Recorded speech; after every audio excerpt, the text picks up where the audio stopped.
we get a report on the government numbers in camp in Alotau in the Milne Bay province this time. Leader of Government Business, Tari Pori MP and Finance Minister James Marape says the government numbers are stable and they will remain as government after Friday. Mickey Cavera reports.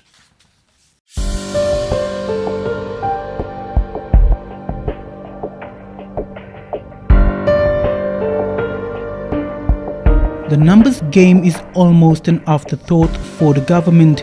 As of today, it says it has 80.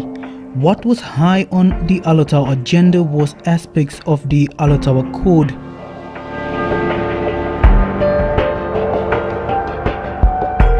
Today, the leaders sat through a national planning-led meeting with heads of key government sectors like Treasury, Education, Health and Works. This is to ascertain what has been done by the O'Neill Dion government in compliance to the Alotau Code commitments as the current coalition government assumed office after 2012 general elections.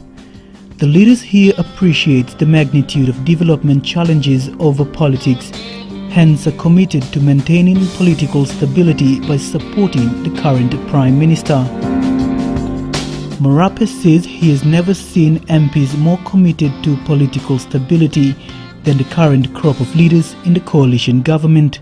He urged prime ministerial aspirants to redirect their efforts to national elections in June 2017 instead of stirring discord, strife and disunity among different sectors of our community. For those non-politicians calling on the Prime Minister Peter O'Neill to resign, Marape says they must respect that the correct avenue for change of government is on the floor of Parliament or at the polls.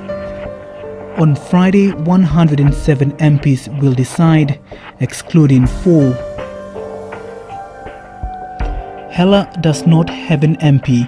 Timothy Matthew South Bougainville must be sworn in before he can vote. The seat for South Fly occupied by Boka Kondra is vacant, and Manus MP Ronnie Knight currently has a tribunal against him. But for the unions and the rest out there, Marape urged them to use their political voice to have their say in the 2017 elections. He says many issues raised by concerned Papua New Guineans are now within the confines of courts and police.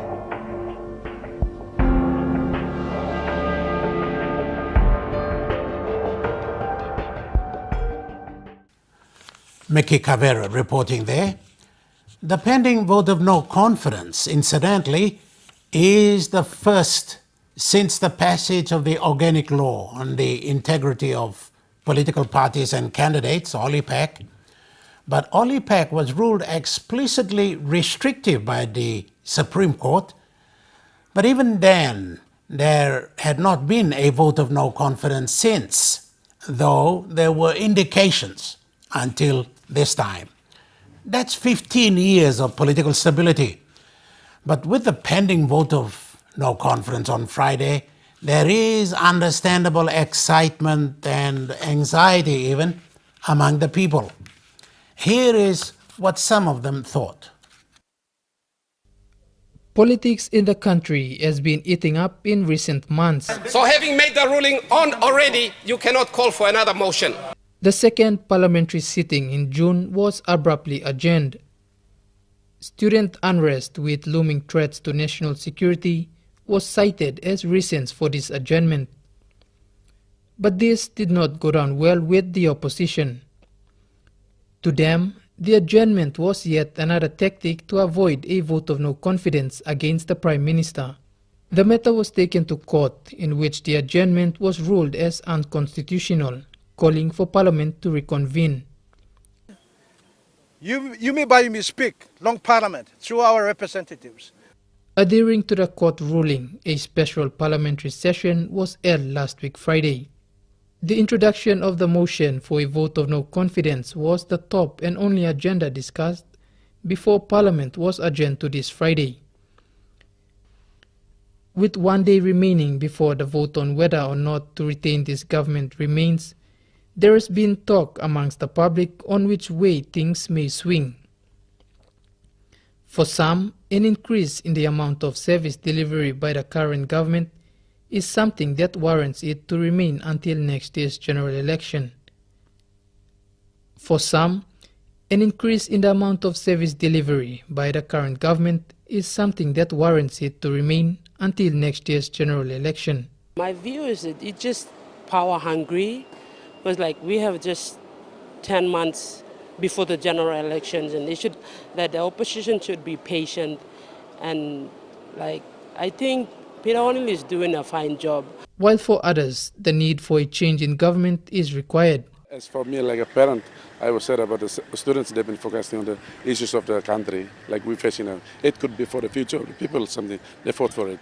But it was the right move for the court to do the right decision. But every time it has been delaying to this, and some people have been concerned. We were talking to the nation register, putting on the newspapers, like the Prime Minister to step down. But well, the government had a number to go, so it has been continuing. But the court has did the right decision to go for the Parliament to sit for a new Prime Minister.